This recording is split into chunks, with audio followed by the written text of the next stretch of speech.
तो आप समझिए इस देश में दो जाति हैं, गरीब और अमीर। अमीर पैसे के दम पर बहुत सी चीज़ें खरीद लेता है, गरीब पैसे के अभाव बस बहुत सी चीज़ें नहीं पाता। आपको मास्टर मिलेंगे दारू तम्बाकू पुड़िया पान खाए एकदम नशे से भुज, आपको विद्यालय में जाते हुए पढ़ाते हुए मिल जाएंगे। नमस्कार, मेरा नाम शैलेंद्र कुमार, आप देख रहे हैं अखंड बहुजन। आपको ये पुस्तक जो दिख रही है बुद्ध या कार्ल मार्क्स, ये बाबा साहब अम्बेडकर द्वारा लिखी गई किताब है। इस पुस्तक को आप पढ़ने का, जब आप पढ़ेंगे, जब आप समझेंगे इस पुस्तक को, तो आपको पूर्णतः ये समझ में आएगा कि बुद्ध क्या चाहते थे, कार्ल मार्क्स क्या चाहते थे, कार्ल मार्क्स और बुद्ध की विचारधारा कैसी थी, आपको पूर्णतः समझ में आएगी। ये कोई ऐसे वैसे लोगों ने नहीं लिखी, इसे बाबा साहब अम्बेडकर ने खुद लिखा है। इसलिए इस पुस्तक को पढ़ने आप लोग पढ़िए।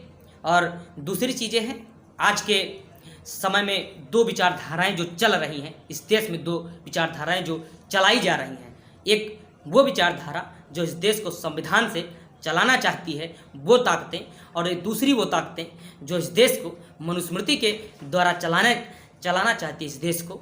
उन दोनों की लड़ाई है, और तीसरी और कोई लड़ाई नहीं है। और दूसरे लोग आपको जो मिलेंगे जो इन दोनों विचारधारा को छोड़कर जो बिचवलिए वाला काम करते हैं, जो इस देश में सोचते हैं कि मनुस्मृति भी चल जाए, इस देश में सोचते हैं कि बाबा साहब अम्बेडकर का संविधान भी लागू रहे, क्योंकि उन्हें जब रक्षा की ज़रूरत होती है, जब उन्हें वास्तव में ज़रूरत होती है कि रक्षा हो जाए, उन्हें किसी न किसी प्रकार से संविधान की सुविधा मिले, तो वो चाहते हैं कि बाबा साहब अम्बेडकर का संविधान रहे। और जब उन्हें किसी प्रकार से, जब जातिवादी मानसिकता, जब उन्हें ऊंच बनना होता है, जब उन्हें शीर्ष बनना होता है, तो चाहते हैं कि किसी न किसी तरीके से मनुस्मृति लागू हो जाए देश में, क्योंकि मैं शीर्ष पर रहूं, मुझे पढ़ने का अधिकार हो, मुझे बोलने का अधिकार हो, मुझे अपने हक हुकूक मांगने का अधिकार हो, और उन्हें इस भी चल जाए। इस लड़ाई में दो विचारधाराएं इस देश में काम कर रही हैं। वो एक विचारधारा ये है कि जो अम्बेडकर साहब द्वारा लिखित संविधान से वो इस देश को चलाना चाहते हैं, जो आज भी देश चलता है, लेकिन पूर्णतः कुछ लोग हैं जो चलने नहीं देते, और दूसरे वो लोग हैं जो चलने नहीं देते। वो चाहते हैं कि इस मनुस्मृति जो मनु द्वारा लिखी गई है उससे देश चले। लेकिन इस लड़ाई में कुछ अम्बेडकरवादी विचारधारा के लोग आपको मनुस्मृति के मानने वाले लोगों के साथ मिलेंगे।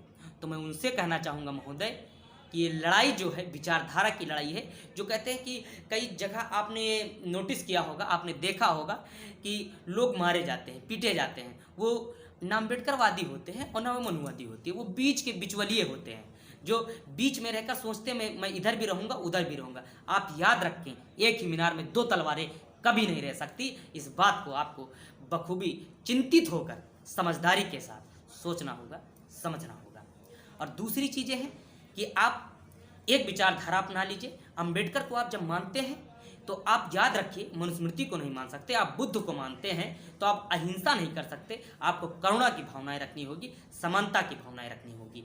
और दूसरी चीज़ें हैं, जो व्यक्ति, मेरा दूसरा सवाल है, जो व्यक्ति कह रहे हैं कि इस जाति के लोग ग्रेट हैं, उस जाति के लोग हेट हैं, यानी कि मैं ग्रेट दूसरा हेट, मतलब मैं ऊंच मैं अगला नीच है, या मेरी जाति के लोग बड़े सूरवीर थे, आप थे, ये स्वीकार है, लेकिन आप दूसरे को किसी भी मायने में आप नीच नहीं कह सकते ही।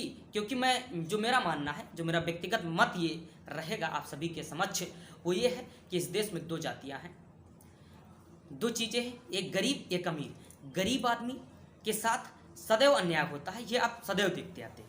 वो कहीं आप चले जाइए, आपको गरीबी के कारण, आर्थिक स्थिति के कारण, उसे जब रेलवे की वो ट्रैवल करता है, वो जो जाता है तो जनरल बोगी में जाता है। वहाँ पर कई ऐसे लोग रहे होंगे जो ज़बरदस्ती आपको सीढ़ियों पर बैठे मिलेंगे, आपको वॉशरूम में मिलेंगे बैठे हुए, मतलब पूरी तरीके से कच्चोकच्च भरी रहती है पूर्णतः, लेकिन उसमें बढ़ते, क्योंकि उसका कारण ये है कि वो आर्थिक स्थिति से मारे जाते हैं। आर्थिक स्थिति के कारण जो आपकी शिक्षा व्यवस्था है, सरकारी शिक्षा व्यवस्था पर जब बात की जाए तो आप ये समझ लेंगे कि किनके बच्चे पढ़ रहे हैं, कौन पढ़ पा रहा है, किनके बच्चे नहीं पढ़ पा रहे हैं। क्योंकि आप सोचिए, प्राइवेट विद्यालय वाले इतनी महंगी फीस करे हैं कि नॉर्मल जो गरीब परिवार के लोग हैं, वो किसी भी जाति धर्म के हों, मुझे कोई जाति धर्म से मतलब नहीं है, वो जो शोषक वर्ग है, जो शोषण वर्ग है, कार्ल मार्क्स ने भी कहा था, शोषण जो करता है आप उससे न्याय की उम्मीद मत रखिए, उसे हिंसा की उम्मीद, उसे किसी भी प्रकार से आप पराजित कर आप न्याय की उम्मीद कर सकते हैं। क्योंकि कार्ल मार्क्स का ये विचार था,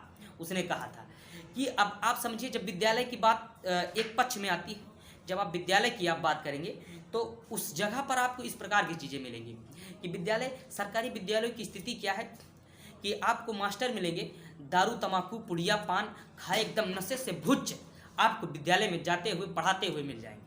वो क्या पढ़ाते हैं, क्या करते हैं, उनको मैं आपको कई वीडियो में आपको मैंने दिखाया है, बताने का प्रयास किया है, अब आगे भी दिखाता रहूँगा कि लोग किस प्रकार से पढ़ाते हैं। एक दूसरे के ऊपर मतलब बताते रहते हैं फलाने की कमी है, धमाके की कमी है, ये मेरी कमी नहीं है, ये ऊपर के आला अधिकारियों की कमी है। आला अधिकारियों के पास आप जाएंगे तो वो मास्टरों की कमी बताएंगे और ऊपर की कमियाँ बताएंगे, लेकिन अपनी कमियाँ नहीं बताएंगे। ये जिम्मेदारी है। तो आप समझिए इस देश में दो जाति हैं, गरीब और अमीर। अमीर पैसे के दम पर बहुत सी चीज़ें खरीद लेता है, गरीब पैसे के अभाव बस बहुत सी चीज़ें नहीं पाता है।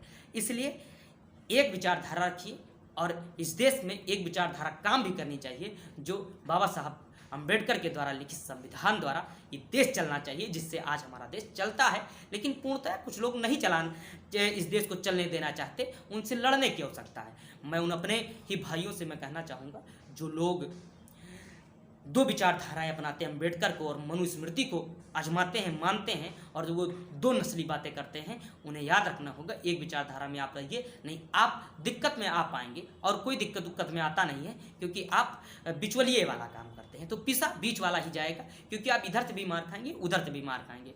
और दूसरी चीज़ें हैं, मैंने इससे पहले समस्तपुर पश्चिम बिहार का वीडियो आप सभी के सामने मैंने डाला था, उस पर मैंने जो भी मुझसे हो पाया मैंने विरोध किया, और उसी के तहत क्योंकि कुछ दिन पहले स्मृति ईरानी जी का एक जवाब आया है, उन्होंने बयान दिया कि ये समस्तपुर पश्चिम बिहार जल्द ही इसका कहीं ना कहीं अच्छी तरीके से मरम्मत होगी, इसका परिवर्तन आपको जल्द मिलेगा।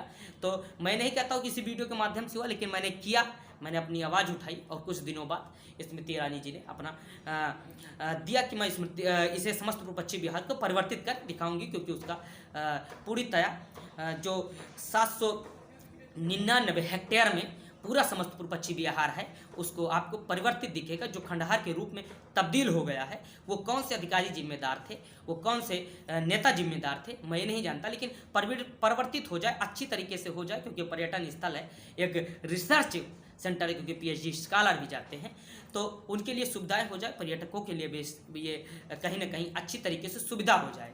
मैं चाहता हूँ और मैं चाहूँगा कि आप इस किताब को जरूर पढ़िए। मैं इस किताब को बताने के लिए मैं आया था, और मैं इस किताब को मैं चाहूँगा भी कि आप लोग इस किताब को पढ़िए।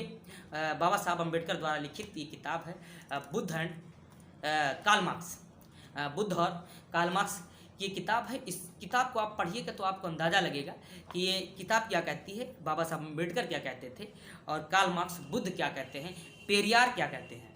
आप समझिए, पेरियार को आप ऐसा वैसा विचारक और वैज्ञानिक नहीं कह सकते, क्योंकि वो तार्किक धर्म पे बहुत तगड़ा विचार उसने दिया है कि आप समझ नहीं पाएंगे कि ऐसी ऐसी चीज़ें कह दी है कि जो लोगों को समझ से परे होती हैं। आपसे मेरा अनुरोध रहेगा कि उन लोगों को अपनी विचारधारा को चेंज करिए। मेरा वीडियो बनाने का बस एक ही मकसद है कि उन लोगों को अपनी एक विचारधारा आप सेट कर लीजिए कि आपको इस मार्ग से चलना है या इस मार्ग से चलना है, आप निर्धारित कर उन लोगों तक। मेरा निवेदन है आप सभी से कि आप लोग मेरा वीडियो उन लोगों तक जरूर पहुँचाएँ, उन लोगों तक पहुँचाएँ जो इस विचारधारा से ग्रसित हैं, जो दो विचारधाराएँ मानते हैं, जो अम्बेडकर फूले को विसेट करते हैं, और जो कहीं ना कहीं दो विचारधाराएँ लेकर चलते हैं। बहुत बहुत धन्यवाद आप सभी का, और मेरा अनुरोध रहेगा कि आप उन लोगों तक वीडियो जरूर पहुँचाएँ। बहुत बहुत धन्यवाद। जय भीम, जय भारत, जय पेरियार।